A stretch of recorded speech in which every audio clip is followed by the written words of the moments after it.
Though most often pronounced as Cultra, the actual pronunciation of this residential seaside neighbourhood is Cultra, which literally translates from the original Irish as the back of the strand. In the mid-1800s, Cultra was a popular resort for Belfast city residents, with its swimming beaches, hot baths and boarding houses. In 1850, a Dr. Knox writes in the Irish Watering Places, "The best bathing beaches are at Cultra, where the low tide is close to the shoreline, and the sea water is strong, fresh and pure on the open beach."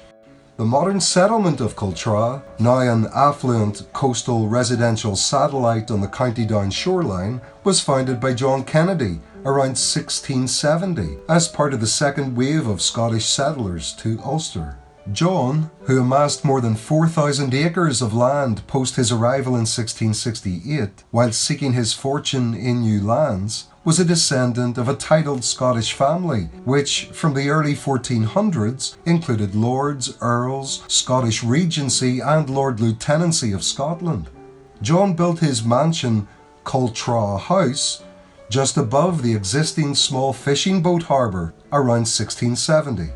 Most likely he used stone from the coastal quarry there, whose red and gold sandstones had already found their place in important buildings, including the medieval Anglo-Norman Carrickfergus Castle built by Norman invader John de Courcy. By the 1700s, the land Kennedy originally purchased in 7 local townlands was mostly populated by small farms, a mixture of native Irish and Scottish settler homesteaders.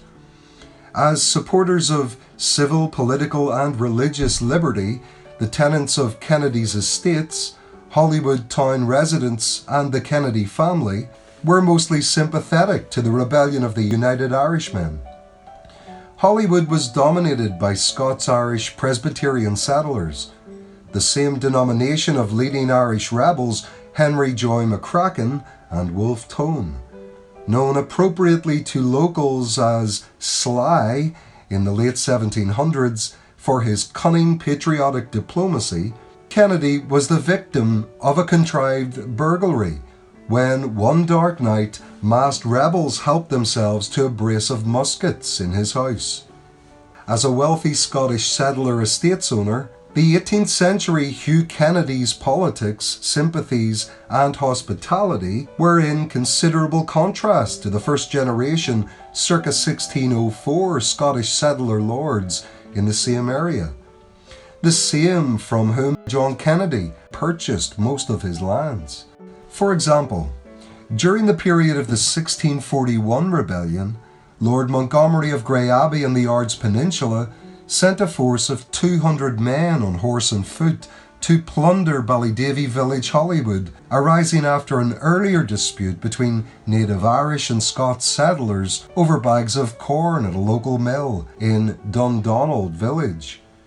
That militia murdered 73 Irish men, women and children on a January night in 1642 in what became known as the Holywood Massacre, the memory of which still echoes in those hills today.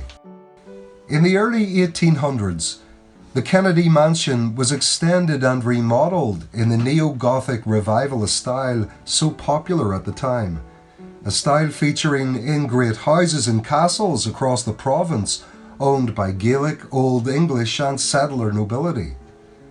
Kirkeston Castle, recently featured on this channel, is a good example, as is Castle Ward, Strangford.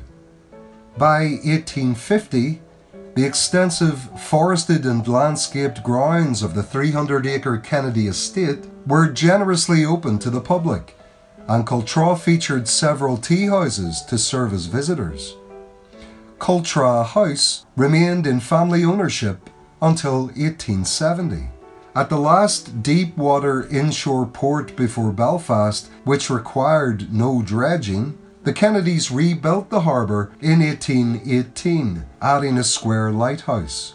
The harbour could handle ships of up to 300 tons and was used as a port for coal, passengers and even ice. By the mid-1800s, the harbour fell into disuse and disrepair, as Holywood town superseded it as a shipping port close to Belfast. In 1861, the Kennedy family had the new Belfast to Bangor Railway diverted inland through their holdings to avoid ruining the coastal view. Part of the deal was their own train station at Cultra and a stipulation that every other train stopped there.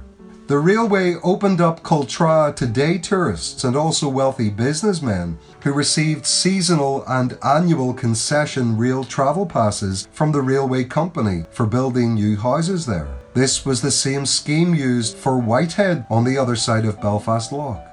The railway knew the more residences were there, the more fares they could sell. And it worked. Most of those original Victorian houses are still pristine and occupied today. The most famous of the Kennedy-Cultra generations in present times is Sir Robert Kennedy, 1851 to 1936, a distinguished pre-war diplomat and owner of the family home Cultra Manor, built in 1902. This is now in possession of the state and open to the public for events in its extensive grounds at the Folk Museum. Like his predecessors, Sir Robert was a well-liked landowner and generous to locals and staff alike. If one were to summarise the impact of the Kennedy family in North County Down, it is that they brought stability, employment and opportunity to all those on their lands throughout their tenure. Here is an account from Mary Molly Ellis of Holywood, recorded decades ago. Molly's land steward father ran the dairy for the big Kennedy house in the 1920s. She and her mother stayed in touch with the family for many years after their residence at the manor ended. And there we lived in the farmhouse, and it was quite a large place with an orchard with quite a lot of apple trees, pear trees, and even a greenhouse where there was grapes growing. And we had dogs, cats, pigs, turtles, cows, horses, even pigeons in the loft. There was a lot of pigeons even there. And donkeys. We also had this big chestnut tree, and there we had a swing, which we enjoyed very much because at this time my father's only sister was in the ledger department in the rope works, and of course naturally she was able to bring us a big piece of rope that made us a beautiful swing. I think a carpenter made us a seat, and then this very high up, and I enjoyed that swing very much. But there we lived with the land steward because his wife had died, and my mother not only, and she had a helper, they looking after the dairy, and she had a dairymaid, Ellen Laird, who had come from Omagh, County Tyrone, and she lived with us in the farmhouse, and she helped my mother to look after the dairy because there was 12 cows. Also there was a milk trade, and there was two men, a man and a young chap, teenager, I suppose, Victor, and the other one was Bob Alcock, and they delivered the milk round, and they got clubs there now at present. In those days they bought their milk of us too. Every Sunday, Sir Robert and Lady Kennedy, almost every Sunday, shall we say, they came down to inspect the cows and see how things were going. And we children, myself, my sister Ina, and the youngest Nancy, were told to be very quiet and remember our manners. And they came, and my father conducted them round the estate, and they would, if there was a new calf, it was christened, mostly named after flowers. Primrose and daffodil, I remember. Carnation, those are three of them. Now, The Jersey cow was called the Lady of Grace. The Lady of Grace. And there was a little bull also, and he was called the Knight of Justice. And they got first prizes, and my father was very proud of that. And the land steward, he was very kind to us. Every Friday he had to go up to the estate agent's office in Belfast. He was a Mr. Burke Murphy, and he lived at Helen's Bay. Well, however, Gavin Allen called him. Mr. Allen went to bring the men's wages home, and when he would be doing that, he would go to the bank buildings and bring home quite a lot of nice things for us, especially beautiful Jaffa oranges. I remember that so well.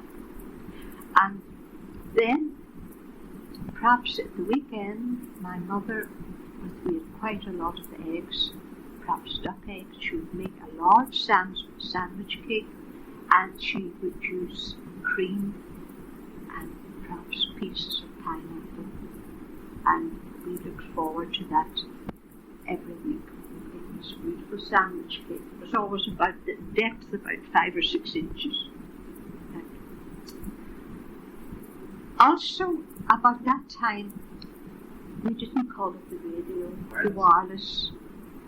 Now that was wonderful because there was children's hour, and every evening when we came home from school, there was children's hour, and we would go, when there was a big fire burning, especially in the winter time, we'd sit on the rug and listen to children's hour, which was really, well, I was just absolutely fascinated with it.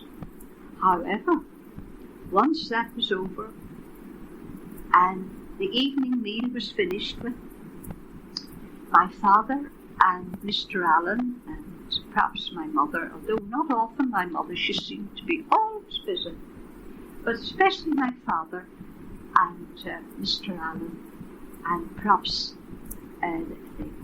the dairy maid, Ella Laird, they would sit down and listen to the different programmes.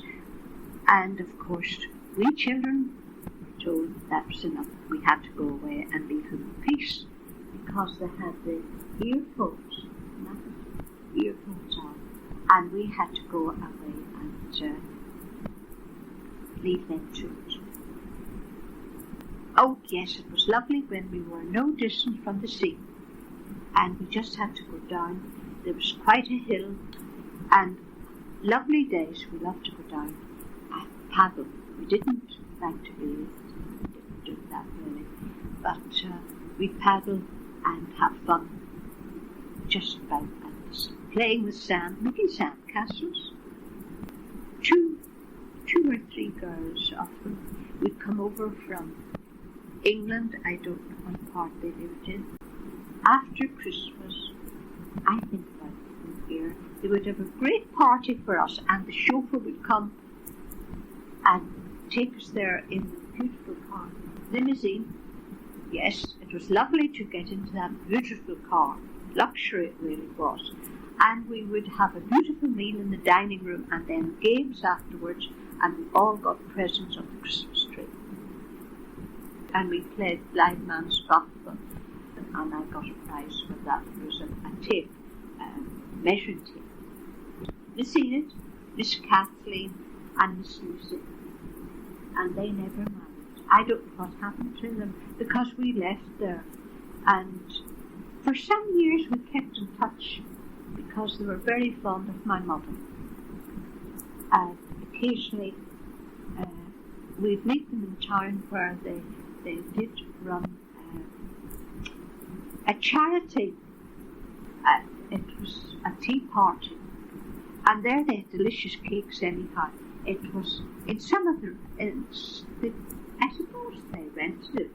We were invited to see them, and the beautiful food. We'd have lovely afternoon tea with all the lovely exquisite cakes. And we get an invitation to that also. Now after that they faded away, and I don't know much about them after that. which means then Mr. Allen was getting very old, and they decided they'd have to get him another land steward.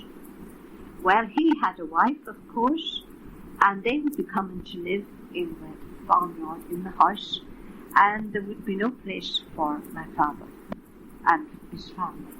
So my father didn't like the idea of going back to the cottages to go and live there. But apart from that, the land steward that was coming, he knew a lot about him. That was it. He knew a lot, and disliked him.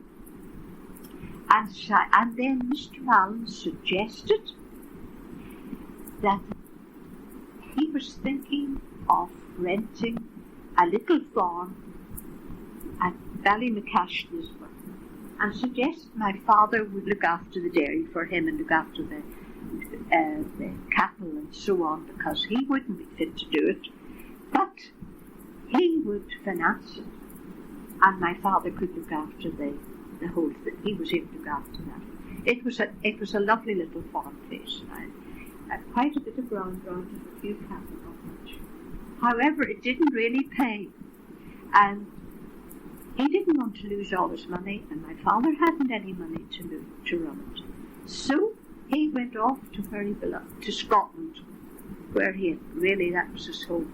So he had been born in Scotland. I don't know what to call it.